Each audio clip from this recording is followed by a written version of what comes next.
Amigas y amigos, en este comentario editorial quiero plantear lo siguiente. En política no se puede actuar impulsado por la desesperación, presionado por la angustia que provoca la frustración de la derrota. Quien actúe en función de tales condicionamientos seguramente que se hundirá cada vez más en el pantano del fracaso. Es eso precisamente lo que ocurre con la cúpula dirigente de la oposición en Venezuela, lo que lleva a buena parte del pueblo opositor a desconfiar de su liderazgo, a vivir un momento de aguda frustración, como lo revelan todas las encuestas serias. Los dirigentes de la oposición acumulan fracaso tras fracaso. Lograron un éxito relevante cuando consiguieron derrotar al chavismo en las elecciones parlamentarias del 6 de diciembre, con una política realizada en el marco de la legalidad democrática. Pero esa victoria la convirtieron sus dirigentes rápidamente en derrota, cuando equivocaron la línea a seguir desde el Poder Legislativo. Demostraron en esa oportunidad su incapacidad para dirigir, para insertarse en el funcionamiento normal de una democracia, y recurrieron a la aventura cuando fijaron un lapso de 7 meses para sacar a Nicolás Maduro de Miraflores. Luego vino el desastre, la obsesión de derrocar a Maduro como fuera, apelando fundamentalmente a la violencia, al nuevo formato de la guarimba, a la utilización de derechos consagrados en la Constitución, como el derecho a manifestar, como instrumento para ejercer la violencia en una alianza siniestra con el paramilitarismo proveniente de Colombia y el AMPA. El resultado no pudo ser más patético: la derrota aplastante de este tipo de insurrección desfasada de la derecha. Otro error de la dirección opositora ha sido colocar el centro de la dirección de su política en el exterior, lo cual la condujo fatalmente a la derrota apoteósica en la OEA. Pero por si fuera poco, ahora la oposición anuncia no solamente que se abstendrá en las elecciones de la constituyente del 30 de julio próximo, sino que la saboteará y llamará a impedir por la fuerza el acto comicial y a una huelga general. Y por si fuera poco, bajo los efectos de la derrota en la OEA, informa además al país que se declara en rebeldía frente al Estado y el gobierno e invoca los artículos 333 y 350 de la Constitución bolivariana. Nunca se había visto en Venezuela, y creo que en el mundo, una acumulación de errores tan protuberantes por parte de la oposición. A cada error sigue otro, y así sucesivamente. ¿Puede llamarse oposición ese sector que opera en Venezuela manipulando desde el exterior, que reacciona con desesperación cada vez que se equivoca? Desde luego que no. Eso no es oposición. Es la negación de lo que debe ser la oposición en una democracia. Pero precisamente, ese es el problema.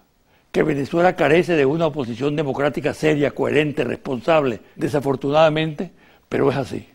Ahora el siguiente comentario.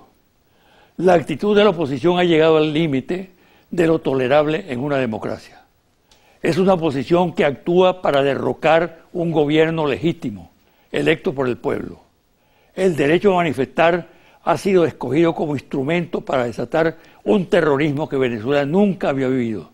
El episodio del helicóptero disparando contra la sede del Ministerio del Interior y lanzando granadas contra el Tribunal Supremo de Justicia el pasado martes de esta semana confirma la existencia de una escalada de violencia preparada en detalle y ejecutada con rigor, cuya finalidad no es otra que caotizar al país. Ante este desafío, el gobierno democrático y el Estado de Derecho están obligados a utilizar a fondo los recursos que la Constitución y leyes de la República prevén en casos de emergencia. No auspicio la represión que entraña violación de derechos humanos, sino lo que la ley consagra para impedir que el delito se imponga y que factores antidemocráticos accedan al poder. Una pausa y al regresar entrevisto a Germán Escarrá, constitucionalista y analista político.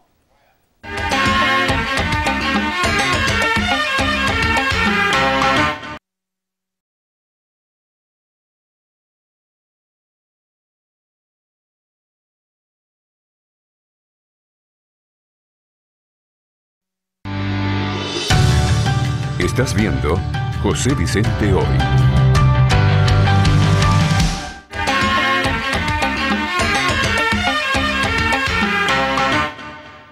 Mi invitado de hoy, Germán Ezcarrá, constitucionalista de verdad, analista político, muy serio, muy responsable y hombre de una gran capacidad intelectual. Bienvenido, Germán. Muchas gracias, José Vicente, mi amigo. Muy contento de estar otra vez aquí. Mira, hoy es domingo 2 de julio. Es decir, que faltan 28 días para la fecha de las elecciones de la Asamblea Nacional Constituyente. Me interesaría saber, tú como observador, cómo percibes este lapso, que indudablemente resume agudas contradicciones, posiciones diversas, pero que en todo caso apunta hacia una elección excepcional, muy singular. Tú sabes, José Vicente, que por estas cosas de Dios que agradezco muchísimo, me ha tocado volver a vivir, repetir de alguna forma acontecimientos parecidos. Y podría hablar de similitudes, como podría hablar de algunas dolorosas diferencias.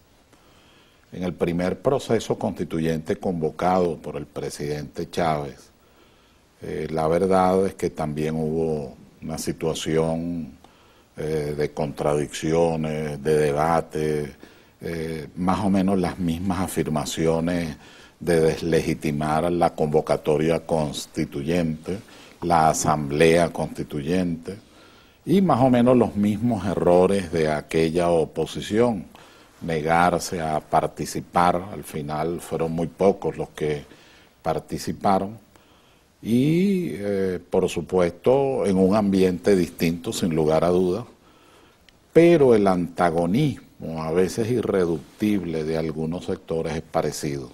La diferencia en este momento, mi amigo José Vicente, es la violencia inusitada, a veces patológica, paroxística. De verdad estamos muy asombrados, pero en todo caso el lapso que se abre ahora es un lapso de campaña fuerte, va a ser difícil, va a ser muy difícil. En aquella oportunidad nadie dijo que se iba a impedir a las personas salir de sus casas para ir a votar, yo no lo recuerdo. Llamaron sí a la abstención, pero eso es distinto. Al final la abstención, bueno, el derecho a votar es eso, un derecho facultativo, se ejerce, no se ejerce. Pero en este caso hay una situación de violencia desmedida, hay amenazas de todo orden, pero en un total desconocimiento de la catadura de nuestro pueblo. Yo de verdad no creo que con eso van a intimidar, no creo de ninguna manera que con ese tipo de mensajes y de conducta y de amenazas el pueblo de Venezuela no va a salir a votar. El que quiere votar, el que quiere legitimar, el que quiere un cambio, el que quiere la paz, el que quiere el diálogo, por el contrario va a salir con sus banderas, con su esperanza, con sus sueños. Por cierto, en base a lo que tú señalas, es evidente que el dilema en este momento es votar o abstenerse. Así es. Ahora bien, es curioso, pero ¿por qué llama la oposición, que se dice mayoritaria en el país, que estaría en capacidad, según ellos, de ganar cualquier elección, pierde la inmensa posibilidad de concurrir a este proceso electoral? Ganar incluso la constituyente, que le daría el poder. Sí, sin lugar a dudas. Tampoco podemos olvidar que nos estamos jugando a Rosalinda. Exacto. Porque el que gane la asamblea constituyente de conformidad a las normas, de conformidad a los principios, de conformidad a la naturaleza del proceso constituyente, puede tomar una serie de medidas. Claro que no son absolutas, hay límites explícitos, implícitos de los que podemos hablar, pero sin lugar a dudas un suprapoder está por encima de todo el poder constituido. Poder originario. Porque es un poder originario, exactamente. Ahora bien, ¿qué crees tú que inspira esa actitud de la oposición? Bueno, en primer lugar hay un sector... no hay que olvidar, ya tú lo mencionaste, que en el 2005 se abstuvieron para la elección de la Asamblea Nacional, ¿no? Sí, Después, un dirigente de Acción Democrática explicó que ellos estaban listos para participar, pero que a última hora los dueños de los medios de comunicación le hicieron ver que si se abstenían, se producía el golpe de Estado. Sí, desde el principio yo estaba en el concepto del golpe de Estado, de las rupturas extraconstitucionales, de procedimientos obviamente violentos, pero hemos llegado a lo que llaman los psicólogos un punto axial en la violencia, o sea, en un punto de desafío, en un punto especialmente delicado. Yo creo que en la oposición hay varios sectores, es más, creo no, estoy convencido. Hay un sector ciertamente patológico, un poco enfermo, en su manera de visualizar los fenómenos políticos y el destino de la patria, y en su único y exclusivo deseo de que salga el presidente Maduro del poder a como dé lugar y de cualquier forma. Hay otro sector un poco trepolinario, en el sentido de que es un poco alocado en la manera de expresarse. Y hay un sector que percibo mayoritario, que es un sector sensato, serio, que incluso, aquí lo hemos hablado otras veces, a partir de las diferencias, tiene la disposición, no están empoderados en este momento de las cúpulas de la oposición, pero sí están en el deseo, en el anhelo de que nos entendamos, de que coincidamos a partir de las diferencias, sin lugar a dudas, pero en el reconocimiento de unos y otros y dándole primacía a los intereses de la nación, a los intereses de la patria. Pero fíjate, si nosotros analizamos lo ocurrido en los últimos 3 meses, la actividad de calle, podemos llegar a la conclusión de que el sector serio, responsable, no ha jugado ningún papel en el propósito de controlar las manifestaciones de calle. Y que por el contrario, los radicales, los ultras, incluso en una alianza muy extraña de paramilitarismo, sí, AMPA común, etcétera, ha tomado prácticamente la calle. Sí, es así. Claro que están perdiendo en este momento, mengua su fuerza inicial. Ellos mismos se han autodeslegitimado. Nosotros estamos en este momento dolorosamente, estremecedoramente, en más de 70 víctimas, de las cuales hay 3 quemadas, en una conducta y actitud que nada tiene que ver con la tradición, las costumbres, la manera de ser de nosotros los venezolanos, y yo estoy seguro que la inmensa mayoría no se identifica con ese tipo de conductas. Pero sí, ¿qué factor extraño está jugando ese papel tenebroso? Ahí hay factores externos y hay factores internos. Uno es la desesperación de algunos sectores por la concupiscencia del poder, la idea de llegar al poder como de lugar. Y el otro son factores externos que todos conocemos, un país que es la primera potencia mundial en lo que tiene que ver con las reservas petroleras, individualmente hablando, es creo que la tercera o cuarta en materia de gas. Descubrimos con el tema de la Gold Reserve y la data que dio, que estamos entre los segundos y terceros en lo que es la potencia del mineral aurífero, del oro, también del diamante. Además tenemos minerales estratégicos, una posición geopolítica extraordinaria, porque tenemos el Caribe al frente, de un lado la frontera más larga del área andina de la América del Sur, después aquí abajo tenemos el Amazonas y la fachada atlántica, de tal manera que es un país además, entre otras cosas, con un potencial enorme en su juventud civil y en su juventud militar, y un potencial enorme en sus grandes capacidades creadoras del pueblo como tal, de tal manera que es un país extraordinario, más allá del amor que uno le pueda tener, sino hablando de manera objetiva, pero hay quienes no se sienten identificados con la patria, con Venezuela, con su historia, con su geografía, con sus posibilidades. Hay un escritor llamado Efraín Subero, que tiene una obra que se llama El problema de definir lo hispanoamericano. Yo recuerdo que en esa obra él colocó una frase muy simple, pero que ahora yo entiendo en su mejor dimensión y alcance. Él decía, es que están aquí los que en realidad son de allá. estas personas que viven aquí, que conviven aquí, no son de aquí, no están identificados con Venezuela, no sienten la patria. Algunos de ellos incluso llega al extremo, José Vicente, de denuestos mentirosos y graves en relación al Libertador y en relación a nuestra historia. Entonces uno ahí se da cuenta que no solo es que no hay una relación de identidad o mismidad, como dicen los filósofos y algunos sociólogos, sino que ni siquiera hay una relación de sentimiento, aquello que llamaba el francés Renan de consulta diaria colectiva. Nosotros no, nosotros tenemos amor a la patria, amor a Venezuela, amor a nuestro pueblo, nos identificamos con nuestra bandera, nuestro himno, nuestros próceres, nuestra juventud que es el porvenir. Y eso es lo que nos diferencia clara y radicalmente. A nosotros nos estremece, no digo más de 70 víctimas, una víctima que enlutar a un hogar venezolano tiene que estremecernos. Y esto de verdad, José Vicente, te lo digo desde el alma, desde las paredes del alma.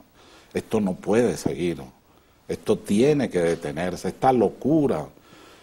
Yo recuerdo una frase de Andrés Eloy Blanco en un discurso.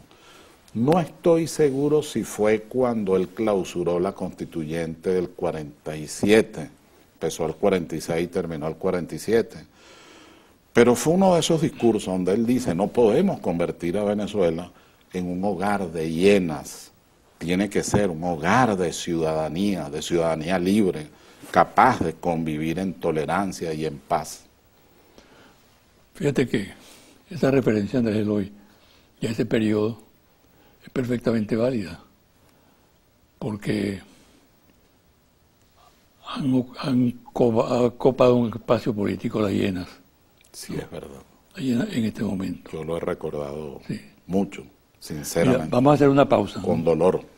Y al regreso quiero que profundicemos un poco sí. en este tema de la abstención. Con todo gusto. Okay.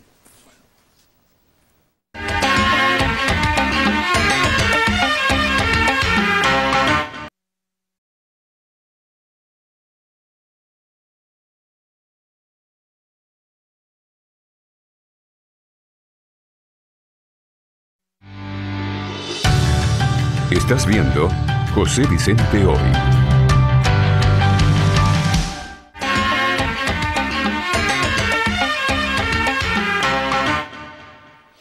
Amigo, ¿qué está detrás de esa actitud abstencionista de la oposición? Te voy a hacer 3 preguntas. ¿Temor a perder una elección en estas circunstancias?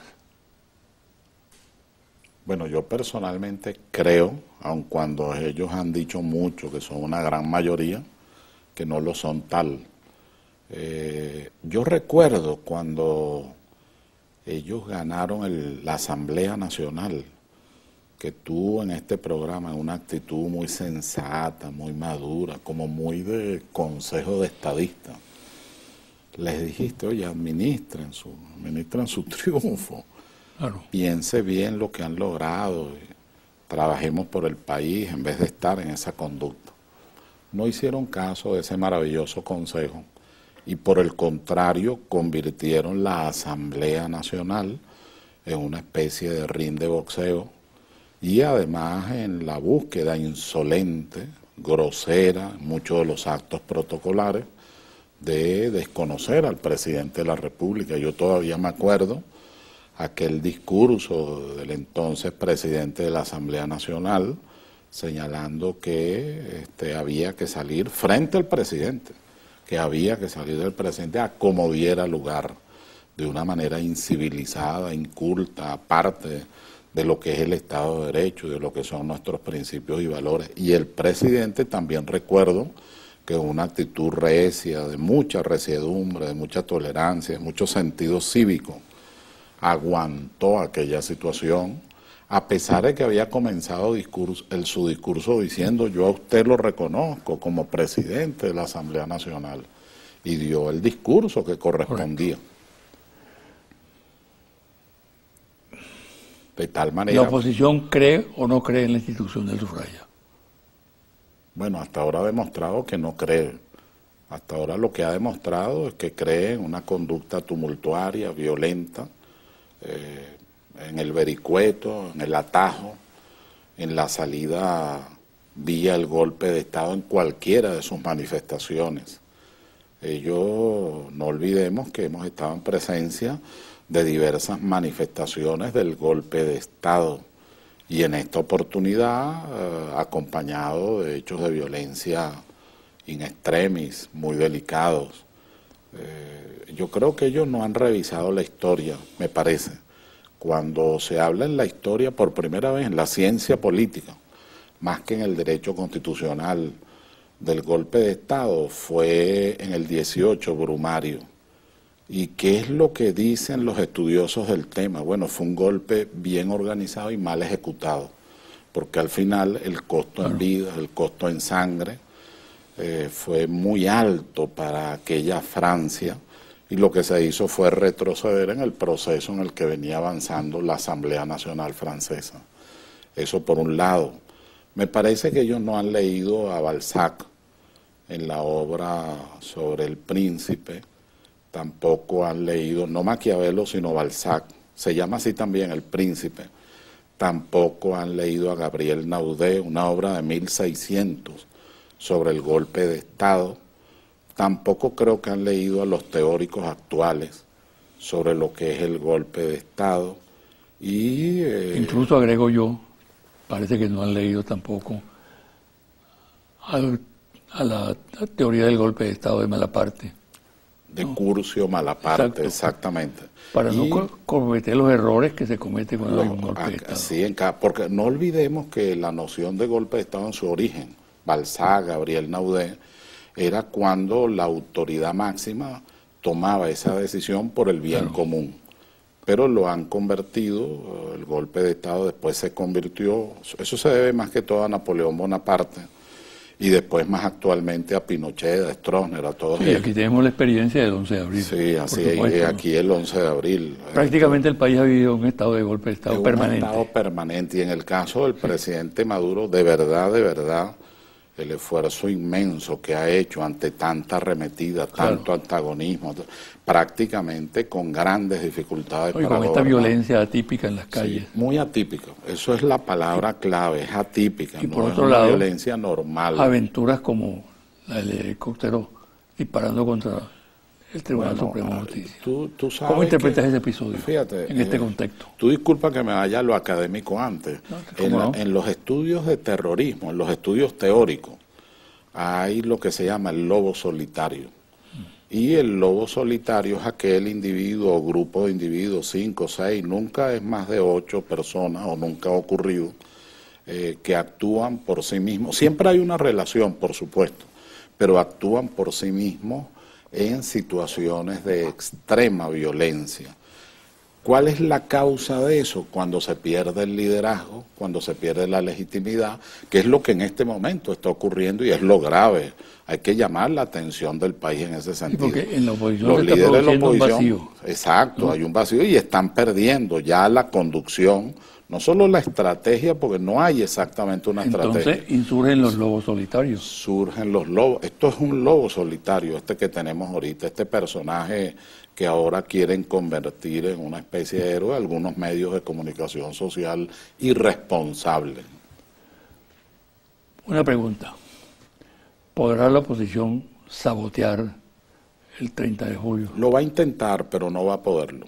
¿Por qué no va a poder? Fíjate, yo creo que me faltarán 2 estados o 3, algo así. Se ha logrado en estos días crear el caos en las ciudades.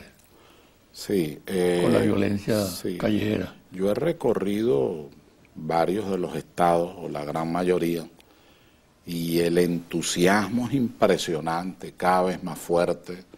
Se ha entendido ahora con mayor claridad la salida presidencial de convocatoria a una asamblea constituyente para la paz y para un diálogo superior y distinto, y el pueblo está respaldando eso con muchísima legitimidad. Yo te quería hacer un comentario en relación al tema del miedo, del terror, de intentar disuadir de todas las formas para que la gente no vote. Esta constitución vigente... El pesimismo. Sí, y el pesimismo. Esta constitución vigente, ¿cómo fue aprobada?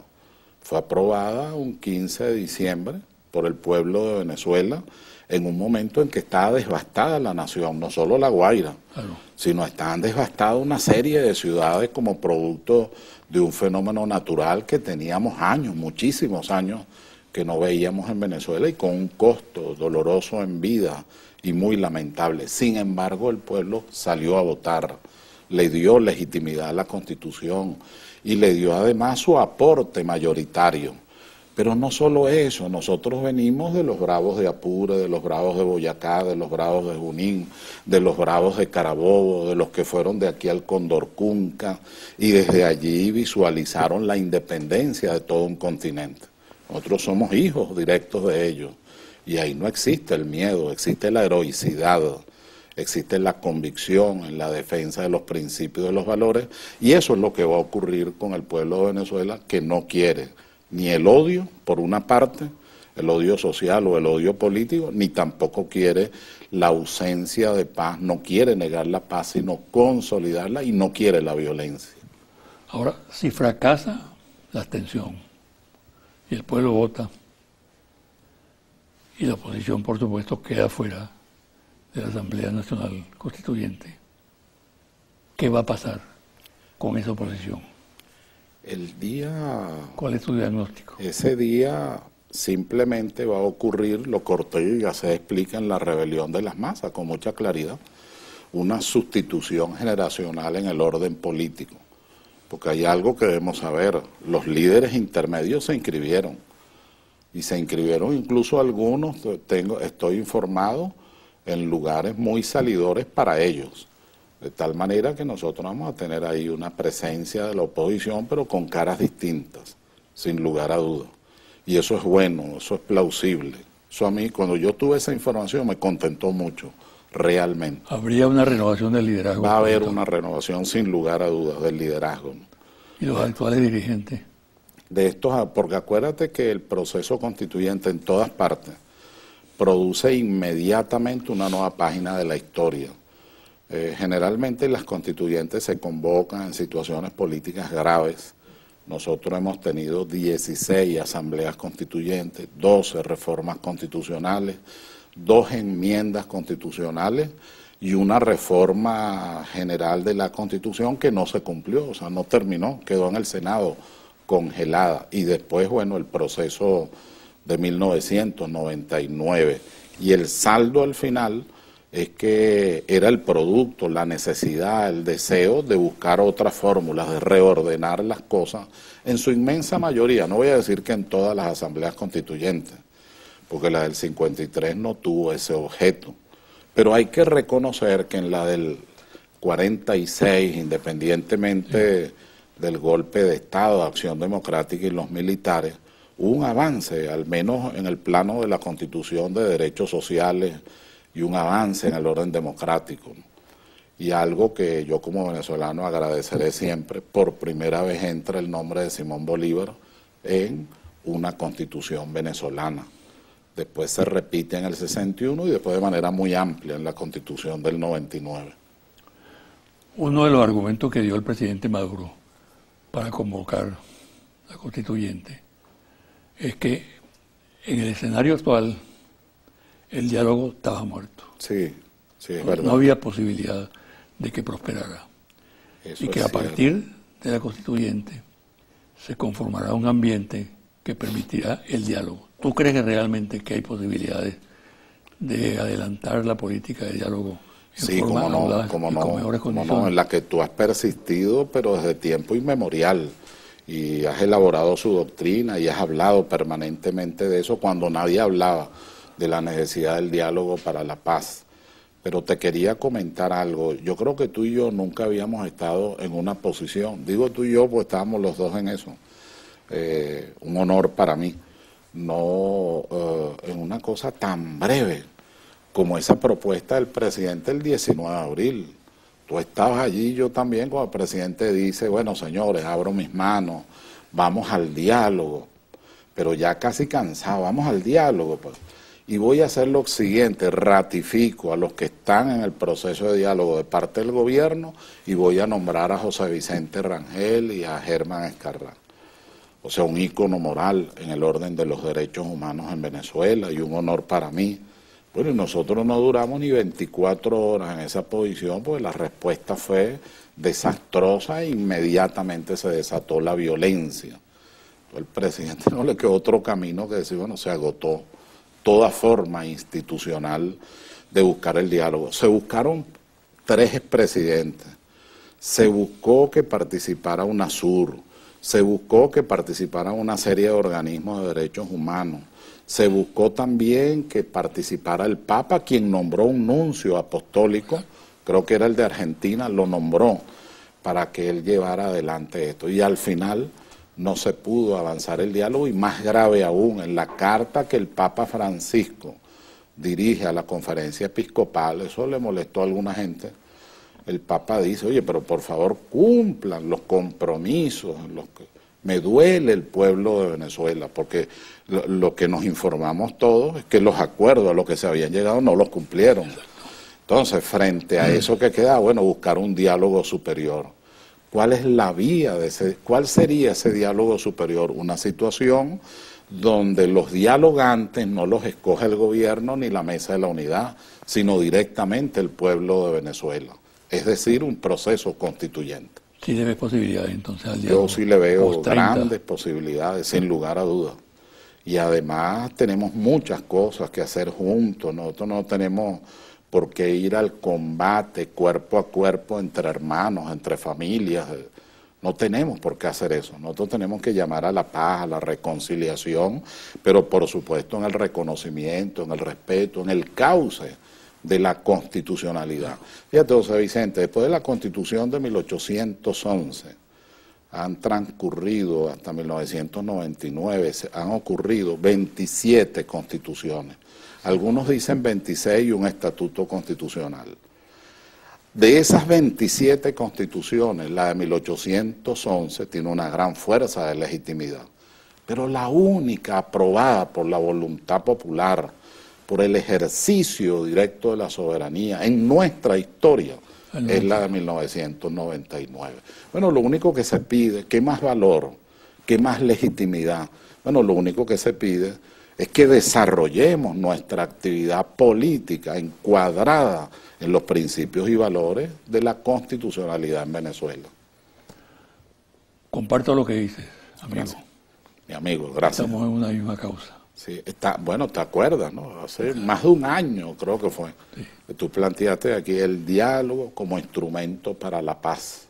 Para despedir el programa, un mensaje especial a la audiencia. No, con todo gusto. Yo lo que le pido al pueblo de Venezuela es que vayamos a votar el ejercicio democrático supremo y sagrado que es el del voto, y que cuente con que nuestra lucha y la de la mayoría de los venezolanos es por la paz, por la reconciliación, por el respeto a partir de las diferencias y por la negación, eso sí, radical, absoluta de la violencia.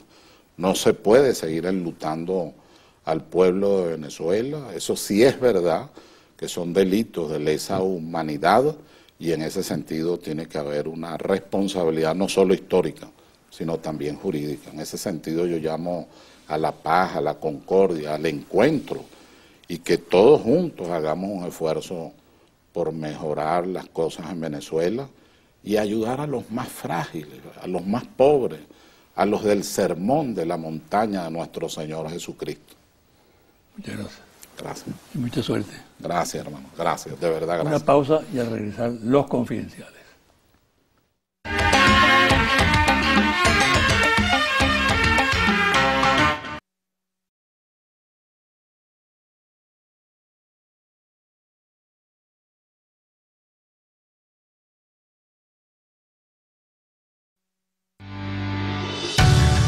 Estás viendo José Vicente Hoy.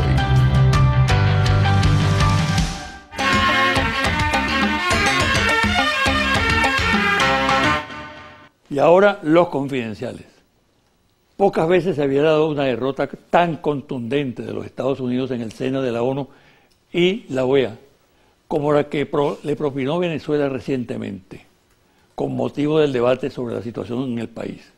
Como nunca se empleó Estados Unidos en tratar de imponer una política de agresión contra un miembro del organismo regional, timoniada en el escenario de los acontecimientos por el inefable secretario general Luis Almagro y por el canciller rastrero de México, Luis Videgaray. Pero la amenaza no termina con esta derrota estrepitosa. Se tiene conocimiento que los Estados Unidos y el grupo de naciones que les sirve incondicionalmente se aprestan a montar nuevas reuniones que están vinculadas a un intenso trabajo de lobby sobre ciertos países que estarían en una actitud hasta ahora expectante o ambigua. La frustración de la oposición venezolana con motivo del revés sufrido en la OEA ha generado fuertes críticas al interior de la MUD. Se señala que la información transmitida por diputados que tienen el encargo de timonear esa política, así como la relación con Almagro, no fue veraz, que estuvo impregnada de triunfalismo y que impidió aplicar correctivos oportunos. Al equipo que actuó se le considera incapaz y que debe ser relevado. A 28 días de la fecha en que se realizarán los comicios para escoger a los integrantes de la Asamblea Nacional Constituyente, el 30 de este mes, crecen las tensiones dentro de la MUD y se expande la expectativa en el electorado oposicionista. Se considera que no hay política clara respecto al importante evento. Llegará a la fecha fijada por el Consejo Nacional Electoral sin opiniones. La abstención decretada en principio no es en realidad política, equivale a la nada, y el llamado a la violencia para impedir la elección es evaluado como una temeridad, al igual que la declaratoria de una huelga general en el país. Pero si se consuma la elección prevista para el 30 de julio, lo cual luce como un hecho cumplido, la oposición, sus dirigentes, quedarán fuera del ámbito del ejercicio de la política, fatalmente excluidos de un escenario fundamental en el que prácticamente se hará la política a partir de ese momento. Por estas razones, en la cúpula dirigente de la oposición se abren paso dos tendencias. Una, el inicio de una etapa de diálogo con el chavismo, y otra, que plantea como única opción radicalizar las posiciones en función de los artículos 333 y 350 de la Constitución. Esto implica el desconocimiento de los poderes públicos mediante el empleo a fondo de la violencia.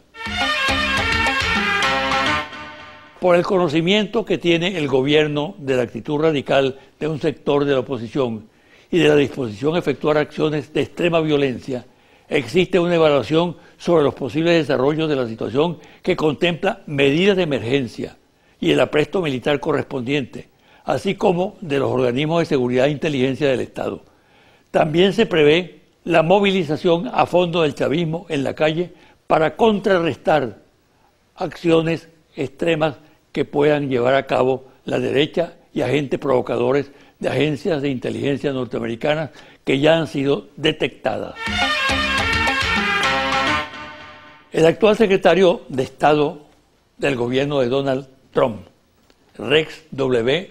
Tillerson, cuando fue presidente de la empresa petrolera Exxon, le dijo a nuestro embajador en los Estados Unidos que Venezuela no es el país que le va a ganar una demanda a la Exxon, refiriéndose a la demanda introducida contra el país por el cambio accionario en la empresa mixta que tenían PDVSA y Exxon. Y añadió, Exxon buscará y encontrará vías para recuperar su valor. La demanda de Exxon contra Venezuela por $7.500 millones no prosperó por decisión del Tribunal de Arbitraje de la causa. Se considera que el reciente anuncio de la Exxon de que había completado exitosamente un pozo en el campo Costa Afuera, conocido como Stabroek, que tiene asignada un área de 26.800 kilómetros cuadrados en Guyana, está situado en el área de reclamación por parte de Venezuela. Por cierto, este campo ya ha sido explorado por otras empresas petroleras internacionales y regresado al gobierno de Guyana. La razón, que el volumen de reservas recuperables no es comercial. Si es así, ¿por qué la Exxon insiste en esta estrategia Stabroek? Puede tener varios objetivos, como por ejemplo, interferir en nuevos desarrollos cercanos al delta del Orinoco y provocar conflictos entre los dos países, y a través de un tercero, en este caso los Estados Unidos. Convalidar una intervención para luego solicitar daños adicionales y apelar la decisión del tribunal basándose en derechos pendientes no cancelados. Detrás de la maniobra, según expertos analistas del tema, estaría la mano del ahora secretario de Estado de los Estados Unidos y expresidente de la Exxon, Rex W. Tillerson. Confidencial al cierre. Monitor País Interlace, confidencial reporte ejecutivo. Ficha técnica, 1.580 entrevistas directas en hogares en todo el país, del 15 al 28 de junio 2017. Resultados. ¿Qué opinan los venezolanos acerca de la salida ya o elecciones en el 2018? Hay sectores que exigen la salida ya del presidente Maduro del poder, mientras otros plantean que se debe esperar las elecciones presidenciales en el 2018, cuando el presidente Maduro haya cumplido todo su mandato. ¿Con cuál idea está usted más de acuerdo? Elecciones 2018, 59%. Salida ya, 38%. No sabe, no contesta, 3%. Hay personas de oposición que tienen tiempo hablando de la salida del presidente Maduro del poder. Pero ¿qué sería más importante para usted? ¿Salir de Maduro o lo que pase después de su salida? Lo que pase después de su salida, 58%. 32% salir de Maduro ahora. No sabe, no contesta, 10%. ¿Qué preferiría usted? ¿Que el gobierno del presidente Maduro tome medidas efectivas y resuelva, aunque sea en parte, los problemas económicos del país? ¿O prefiere que venga un gobierno de oposición? Que Maduro resuelva, 58%. Que venga la oposición, 36%. No sabe, no contesta, 6%. Hasta aquí el programa de hoy. Me despido hasta el próximo domingo, a las 9 de la mañana, por este su canal Televen.